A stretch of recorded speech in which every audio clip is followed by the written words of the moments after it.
সাধারণ ছাত্রছাত্রীদের যে আন্দোলন শুরু হয়েছিল সেখানে আন্দোলনকারীদের ঢাল হিসেবে ব্যবহার করে দুর্বৃত্তরা ঢাকা মহানগরী সহ সারা দেশে নজিরবিহীন অরাজকতা, অগ্নিসংযোগ ও ভাঙচুর চালিয়েছে। এ সহিংসতায় চরম জনদুর্ভোগের পাশাপাশি বিভিন্ন স্থানে সংঘর্ষ ও হতাহতের মতো দুঃখজনক ঘটনা ঘটেছে। এতে রাষ্ট্রীয় সম্পদের অবর্ণনীয় ক্ষতিসহ সাধারণ মানুষের জীবনের নিরাপত্তা বিঘ্নিত হয়েছে চরমভাবে।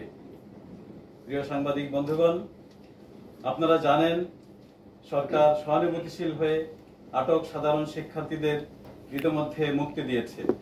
তারপরও শিক্ষার্থীদের ঢাল হিসেবে ব্যবহার করে বিএনপি জামাত শিবির নাশকতাকারী চক্র গতকাল থেকে আবারও ভয়াবহ নাশকতা, অগ্নিসন্ত্রাস করছে।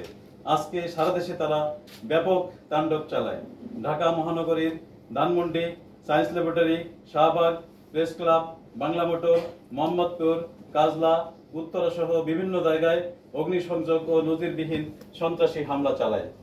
তারা রাজধানীর বিভিন্ন পয়েন্টে দেশীয় অস্ত্র, আগ্নেয়াস্ত্র, ককটেল, বোমা সহ সমবেত হয়ে নিরীহ জনগণ ও পুলিশের উপর আক্রমণ চালায়। তাদের নারকীয় তাণ্ডবের হাত থেকে রেহাই পায়নি দেশের চিকিৎসা সেবার প্রাণকেন্দ্র বঙ্গবন্ধু শেখ মুজিব মেডিকেল বিশ্ববিদ্যালয়। তারা মেডিকেল বিশ্ববিদ্যালয়ের ভেতরে ভাঙচুর করে ভেতরে থাকা বেশ কটি গাড়ি ও অ্যাম্বুলেন্স, মোটরসাইকেল ভাঙচুর করে এবং অগ্নিসংযোগ করে। তারা ঢাকা মেট্রোপলিটন যে আদালত, সেখানেও তারা ভাঙচুর ও অগ্নিসংযোগ করে। খিলগাঁও থানা, যাত্রাবাড়ি থানা, শাহবাগ থানা আক্রমণ করে এবং ঢাকা শহরের 10টি পুলিশ বক্সে ভাঙচুর ও অগ্নিসংযোগ করে। কয়েকটি পুলিশের গাড়ি ভাঙচুর ও অগ্নিসংযোগ করে। তাদের গুলিবর্ষণে 3 জন পুলিশ সদস্য আহত হয়। ওয়ারি বিভাগের ডিসি সহ মোট 11 জন পুলিশ সদস্য আহত হয়। তাদের নাশকতামূলক কার্যকলাপ নিঃসন্দেহে প্রমাণ করে তারা কেউই ছাত্র নয়, তারা সন্ত্রাসী, তারা জঙ্গি, তারা আইন বিরোধী। প্রিয় সাংবাদিক বন্ধুগণ, আপনারা জানেন কোটা আন্দোলনের শুরু থেকেই ঢাকা মেট্রোপলিটন পুলিশ অত্যন্ত পেশাদারিত্ব ও চরম ধৈর্যের সাথে দায়িত্ব পালন করে আসছে।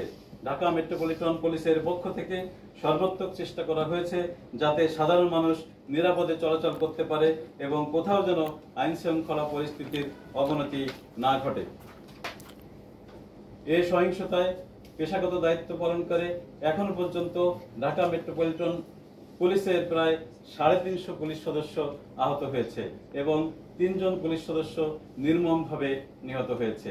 আজকেও সিরাজগঞ্জ জেলার ইনায়তপুর থানায় দায়িত্বরত 13 জন পুলিশ সদস্যকে তারা নির্মমভাবে পিটিয়ে হত্যা করেছে।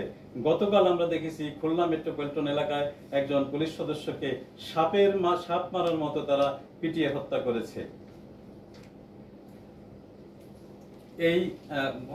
এই সন্ত্রাসী গোষ্ঠী যে কার্যক্রম করছে, এটিতে আমাদের পেশাগত দায়িত্ব পালনে যে আইনানুগ ব্যবস্থা গ্রহণ করা দরকার সেটি যথাযথভাবে করা হবে।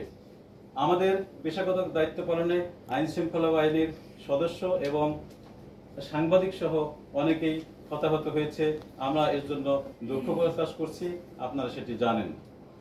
প্রিয় সাংবাদিক বন্ধুগণ, আমরা এ পর্যন্ত যথেষ্ট সহনশীলতা প্রদর্শন করেছি, যথেষ্ট সংবেদনশীলতা প্রদর্শন করেছি। আমাদের ব্যবস্থা গ্রহণ কোনো ছাত্রের বিরুদ্ধে নয়, আমাদের ব্যবস্থা গ্রহণ কোনো ছাত্রীর বিরুদ্ধে নয়, আমাদের ব্যবস্থা গ্রহণ সন্ত্রাসীদের বিরুদ্ধে, নাশকতাকারীদের বিরুদ্ধে, অগ্নিসংযোগকারীর বিরুদ্ধে, পুলিশ হত্যাকারীর বিরুদ্ধে। তাদেরকে বিন্দুমাত্র ছাড় দেওয়ার কোনো প্রশ্নই আসে না। প্রিয় সাংবাদিক বন্ধুগণ, আপনারা জানেন যে সারা বাংলাদেশে কারফিউ চলছে। আমি ঢাকা মহানগরীবাসীকে সবিনয়ে অনুরোধ জানাতে চাই তারা যেন কারফিউর নিয়ম কানুন মেনে চলেন এবং কোনো অবস্থাতেই তারা যেন ঘর থেকে বাহির না হন। আইনের প্রতি শ্রদ্ধাশীল থাকার জন্য এবং পুলিশকে সহযোগিতা করার জন্য আমি নগরবাসীর প্রতি বিনীত অনুরোধ জানাচ্ছি। ধন্যবাদ সবাইকে। একটি বিষয় জানতে চাই যে পরিস্থিতি দিন দিন অবনতি হচ্ছে এবং আগামীকালকে মার্চ ফর ঢাকা তারা ঘোষণা দিচ্ছে, তো আপনাদের প্রস্তুতি কি একটু জানতে চাই। আমাদের স্পষ্ট ঘোষণা, কারফিউ চলছে, দেশের প্রচলিত আইনে কারফিউর ভিতরে কোনো লোক কোনো অবস্থাতেই ঘরের বাইরে হতে পারে না। সুতরাং যে কোনো লোক যে কোনো অবস্থায় ঘরের বাইরে হলে তার বিরুদ্ধে আইনগত ব্যবস্থা গ্রহণ করা হবে এবং সেক্ষেত্রে আমাদের যে ব্যবস্থা সেটি 100% জিরো টলারেন্স এবং 100% আইন অনুযায়ী পরিচালিত হবে। যারা মাননীয় দেশের কমিশনার, বাইরে আজকে যাওয়ার বিষয় আছে, যাদের ফ্লাইট আছে হয়তো বিভিন্ন দেশে যাবে, তাদের ক্ষেত্রে কারফিউর মধ্যে কি নির্দেশ হবে? আপনারা জানেন কারফিউ চলাকালে কিছু কিছু সেবা ব্যতিক্রম হিসেবে হয়ে থাকে। যেমন আমরা সংবাদকর্মীদের পাশ দিয়ে থাকি, আইন শৃঙ্খলা বাহিনীর গাড়ি এবং যে নিত্য প্রয়োজনীয় পরিষেবা যেগুলো রয়েছে, বিদ্যুৎ, পানি, গ্যাস, সেগুলোর গাড়ি যদি থাকে, ডাক্তার, নার্স তারা যেতে পারবে এবং যদি কেউ বিদেশে যায় এয়ারপোর্টে যাওয়ার ক্ষেত্রে তার যে টিকিট সেটি তার পাস হিসেবে পরিগণিত হবে। মাননীয় কমিশনার, আজকে রাজধানীতে সারাদিন তারা বিক্ষোভ করেছে এবং বিভিন্ন সড়কে আন্দোলনকারীরা ছিল, সেখানে বেশ কয়েকজন নিহত হওয়ার খবর গণমাধ্যমে এসেছে। আসলে সংখ্যাটা কত?